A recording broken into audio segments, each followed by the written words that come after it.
Valli premiered in Chennai her new thematic presentation, Is There Some Way I Can Reach You? A poetic tribute to Annamacharya with readings by poet Arundhati Subramaniam on September 20th at the Music Academy. The event was organized by Sriram Properties in aid of Can Care Foundation.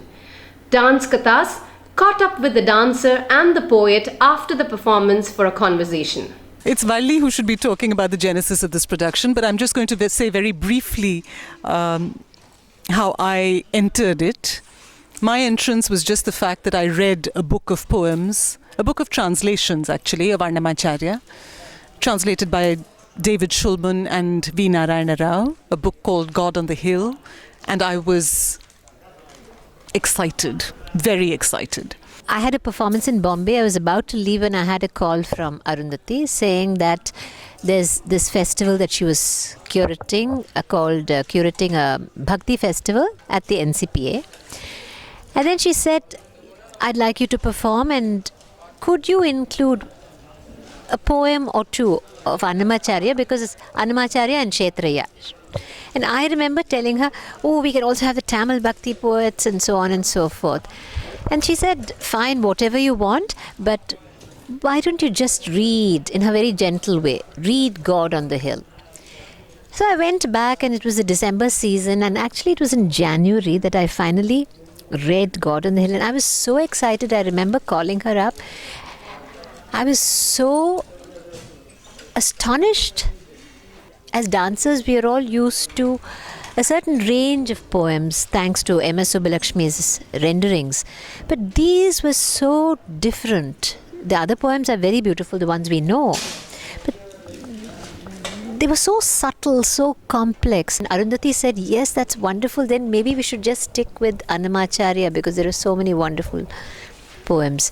And so that's how this happened. Is There Somewhere I Can Reach You, presented by Alarmel Valli, was as usual, as always one would experience in an Alarmel Valli concert, was a complete combination of dance, music and poetry, taking us all to another level. I mean, I think you heard some of the poems this evening, and as you can see, she's this spunky goddess, Alamelu Manga.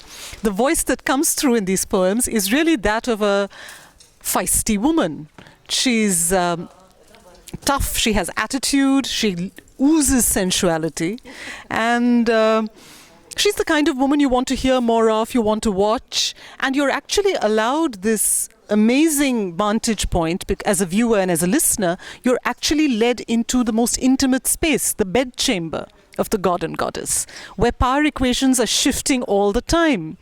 And the goddess is in no way subservient to this god on the hill. In fact, a lot of the time, as you can see, she's the one coming out on top, you know. And I think that's also a reminder that devotees are not, we often have this kind of one-sided view of a devotee as this groveling, subordinate, cloyingly subservient figure, and that's not necessarily the way it has to be. The relationship between God and the divine here is so blurred, you know, the divide is so blurred.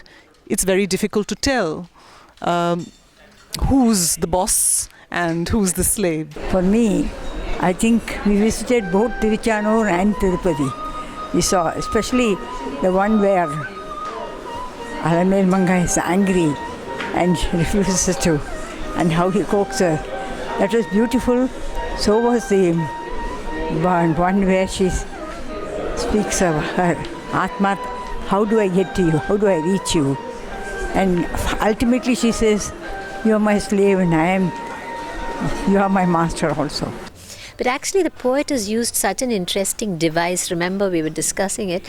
The first line is a statement, and in the very next line she goes ahead and contradicts that. She says, Elina Vadu Tanu, he is the Lord and Master. And then she says, who am I to defy him repeatedly? Yeah. Next line is, he declares right before me that my wish is his command. Next minute she'll contradict it. And it goes through the poem like that, so that finally she manages to boast very effectively without seeming to do so about her relationship with Venkatesh. I find her more and more interesting as a dancer, and that to me is a journey in itself. the fact that what I hadn't quite realized in the early days when I was mesmerized by her nritta and her just flamboyant technique, one of the things I hadn't realized is the depth of her understanding of both poetry and music. That amazes me because I keep discovering this for myself, and we've collaborated on a couple of productions. This is not really a collaboration, it's hers, but we've worked closely, and each time I watch her closely, I'm amazed at the level of depth that she has reached in her understanding of these arts. So for me, that's exciting. I can't talk about my own excitement, I can't share that about a poem with someone who doesn't know how to receive a poem, you know?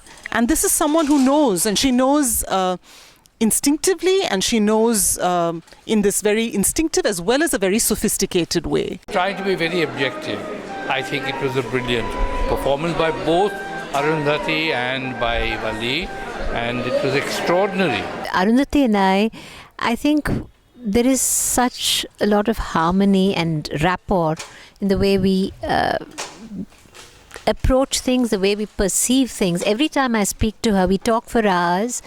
An idea then starts growing. When I talk to her, I find she sparks off so many new ways of seeing something. I danced to her poem in English, Vigil, as part of an evening of love poems. And it's a very ironic poem, and irony is not something which we present so often. And I think initially she was a little taken aback because we had a long discussion. We talked for 6 hours at sitting, I think, at Isha Life. We spoke for so long and we discussed the shifts in tone. There's so many things that one responded to instinctively, and she's, for me, a poet who moves me, who stirs me, who astonishes me. And this particular poem, I think she thought I'd approach it in a different way, and actually what I did to it was to treat it as I would a Sangam poem, so that you had the literal interpretation, then you had the sancharis, you had music flowing underneath it, you had the music beneath, and then the abhinaya flowing on top. So she recited the words, then she suggested that I should also do it, and so it's a kind of a fabric of many weaves, textures.